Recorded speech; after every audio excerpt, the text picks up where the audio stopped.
Il y a une anecdote fascinante qu'on raconte souvent dans le milieu des entrepreneurs. Un jour, se trouvaient dans une pièce les plus grands milliardaires de ce monde. Bill Gates, Warren Buffett et d'autres esprits brillants qui ont littéralement changé le cours de l'histoire. Ils étaient tous en train de discuter tranquillement. Puis la porte s'ouvre. Une personne ordinaire entre, un peu intimidée mais visiblement curieuse. Elle les regarde et, sans perdre de temps, pose une question.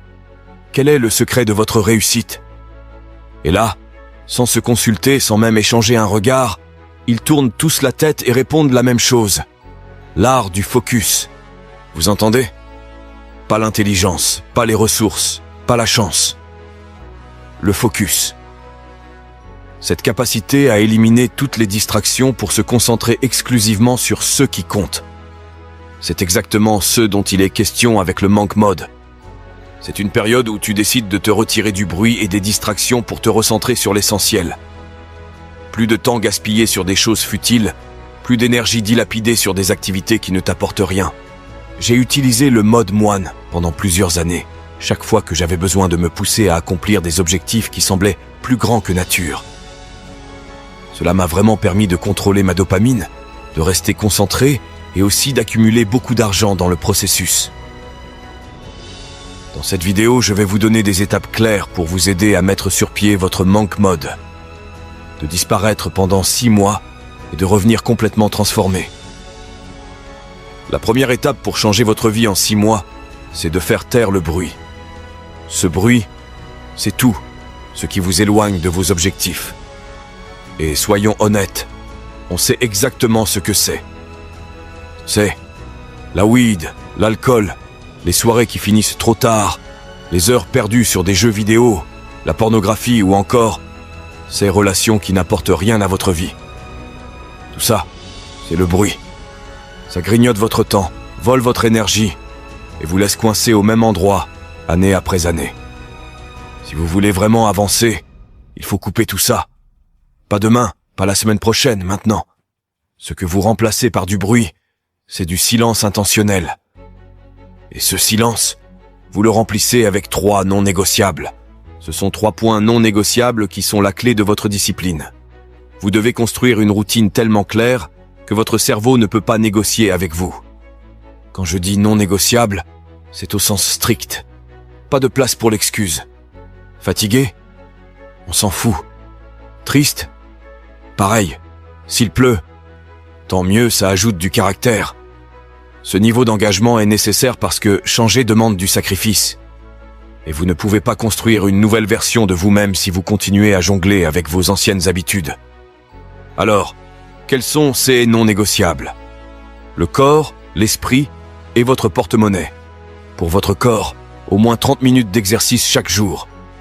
Ce n'est pas négociable, car votre corps est le véhicule de vos ambitions. Votre esprit, 15 minutes de calme et de réflexion par jour. Et enfin, votre porte-monnaie, 15 minutes à réfléchir sur vos objectifs et analyser si vous êtes sur la bonne voie. Et si vous voulez aller plus loin, personnalisez. Ajoutez 1 ou 2 habitudes spécifiques à votre vie, comme lire 10 pages par jour, méditer ou consacrer 1 heure à un projet clé. Mais attention, ne dépassez jamais 6 non négociables. On a vu des centaines de personnes échouer parce qu'elles en faisaient trop. Entre 3 et 6, c'est la zone parfaite où vous restez consistant et discipliné. Cette étape est cruciale parce qu'elle crée une fondation. Sans elle, tout ce que vous construisez s'effondrera. Coupez le bruit, c'est la déclaration que vous prenez enfin votre vie au sérieux. Et croyez-moi, au bout de 6 mois, ce silence-là va parler beaucoup plus fort que toutes vos anciennes excuses. Une fois que tu as fait taire le bruit, tu es prêt pour la 2e étape. Définir des objectifs clairs. Et je ne parle pas ici de vagues souhaits du type « je veux être riche » ou « je veux être en meilleure forme ». Non, ce genre de formule ne sert à rien. Des objectifs clairs, ce sont des objectifs précis, mesurables et surtout motivants. Si tu veux vraiment changer ta vie, tu dois savoir exactement où tu veux aller. Sinon, tu vas tourner en rond. La première chose que tu dois faire, c'est poser des objectifs qui t'excitent et qui, en même temps, te font un peu peur. Ce n'est pas en visant petit que tu vas bouger la montagne. Tu dois viser grand. Si tu choisis des objectifs trop faciles, tu ne vas pas t'engager à fond. Et c'est là que tout se joue. Si tu veux vraiment transformer ta vie en 6 mois, ton objectif doit avoir du poids, être suffisamment ambitieux pour te pousser à sortir de ta zone de confort. Ensuite, il faut que ces objectifs soient mesurables. Tu dois pouvoir suivre tes progrès, savoir où tu en es à chaque étape. Si ton but, par exemple, est de créer une entreprise ou d'avoir un certain niveau de revenu, décompose-le en objectifs concrets. Combien d'argent tu veux générer chaque mois? Combien de clients tu veux atteindre? Plus c'est spécifique, plus tu vas être concentré. Parce que, crois-moi, tu ne vas pas t'y tenir si tu n'as pas une idée claire de ce que tu vises. Il est aussi crucial que tes objectifs soient réalistes, mais pas trop. Par réaliste, je veux dire qu'ils doivent être atteignables avec les ressources et le temps que tu as, mais assez ambitieux pour te sortir de la routine et t'obliger à avancer à un rythme rapide. Mais surtout, ils doivent être alignés avec ce que tu veux vraiment dans la vie. Si tu n'as pas de connexion émotionnelle avec ce que tu veux accomplir, tu vas abandonner dès que ça deviendra difficile. Et là, tu peux te dire « Ok, c'est bon, je suis prêt ». Mais attention, les objectifs sans action derrière, ça ne vaut rien. Tout ce travail pour définir tes objectifs sera un échec si tu n'es pas prêt à t'y tenir chaque jour. Les actions doivent être en place dès que tu as tes objectifs. C'est là que la discipline fait son entrée. C'est pour ça qu'avoir une base solide, une routine d'action, c'est ce qui va transformer tes objectifs en réalité. Parce que ce n'est pas juste le rêve, c'est l'effort constant qui le rend possible. Maintenant que tu as tes objectifs clairs, il est temps de passer à l'étape cruciale. L'AGR, ce que j'entends par activité génératrice de revenus. Et plus précisément, il est temps de développer une compétence que tu vas pouvoir monétiser. Pour être honnête, tu ne prends pas 6 mois pour rester concentré sur ton job quotidien. Non, tu prends 6 mois pour te concentrer sur lancer ta propre activité. Parce que, soyons clairs, tu ne deviendras pas riche uniquement avec ton salaire. Oui, tu peux bien vivre, tu peux payer tes factures, mais la richesse, c'est une toute autre histoire. Et il y a une sensation indescriptible quand un gros chèque arrive sur ton compte, une sensation qui te fait te sentir comme un gagnant. Maintenant, je vais dire un truc qui risque de te choquer. En tant qu'homme, une grande partie de ta valeur personnelle est liée à l'argent. Que tu sois d'accord ou pas avec ça, c'est la réalité. Tu peux débattre philosophiquement si tu veux, mais tu ne peux pas nier que c'est un fait. Et le fait que cela ait un impact aussi rapide et radical sur ton humeur est la preuve que c'est réel. Mais même si cette sensation de succès est une raison suffisante pour te concentrer sur les AGR, ce n'est pas la principale. La vraie raison, c'est que le manque d'argent, c'est comme un champignon toxique qui grandit et détruit tout ce que tu essaies de faire dans ta vie. Tu ne peux pas t'entraîner correctement en pensant à ton loyer. Tu ne peux pas bien dormir si tu as des dettes qui te hantent. Et tu ne peux jamais atteindre ton plein potentiel si tu vis constamment avec l'anxiété financière. Crois-moi, c'est un frein qui t'empêche de respirer, de t'épanouir, de rêver à une vie meilleure. Je me rappelle encore il y a des années quand j'avais une crainte farouche de me retrouver SDF. Je pouvais philosopher tant que je voulais. Mais à la fin de la journée, je ne pouvais pas dormir tranquillement la nuit. Et la solution à ce problème est relativement simple. Il faut apprendre une compétence que tu peux vendre en ligne. Peu importe. Ne plus changer mon temps contre de l'argent, et en très peu de temps, de dire complètement adieu au salariat. Je vous révèle exactement comment j'ai commencé et les stratégies que j'ai mises en place pour y arriver. Maintenant, une fois que tu as appris une compétence, tu dois apprendre à obtenir des clients. C'est ce qu'on appelle l'empilement de compétences. Donc, mon ami, que ça te plaise ou non, tu auras besoin d'argent. Alors concentre-toi sur tes activités génératrices de revenus. Cela nous amène à la prochaine étape cruciale. Investir en soi. Et je ne parle pas d'acheter des gadgets ou des trucs cool pour impressionner les autres. Non, investir en soi, c'est avant tout prendre du temps pour se développer et s'élever. Ces 6 mois ne sont pas seulement pour travailler dur, mais pour travailler sur soi-même. La plupart des gens n'exploitent même pas la moitié de leur potentiel. Et la raison est tout simplement parce qu'ils sont paresseux. Beaucoup de gens restent bloqués parce qu'ils n'ont pas envie de faire l'effort de lire un livre ou de se consacrer à une formation pendant 1 heure par jour. C'est pourtant ça, la différence entre ceux qui stagnent et ceux qui avancent. Si tu veux vraiment réussir, tu dois investir dans ta propre évolution, dans ton savoir. C'est ce qu'on appelle l'investissement intellectuel. Tu devrais utiliser ces 6 mois pour lire, apprendre, t'enrichir mentalement sur le sujet que tu veux maîtriser. Les livres, les séminaires, les formations en ligne sont tes alliés. C'est une démarche active.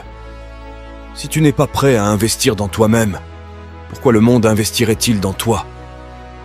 J'ai toujours été fasciné par une histoire de la Bible, celle du roi Salomon. La Bible raconte qu'il était le plus riche de tous les rois de son époque. Mais ce qui m'intéresse, ce n'est pas seulement sa richesse, c'est la façon dont il l'a obtenue. Un jour, Dieu lui est apparu en rêve et lui a offert un vœu.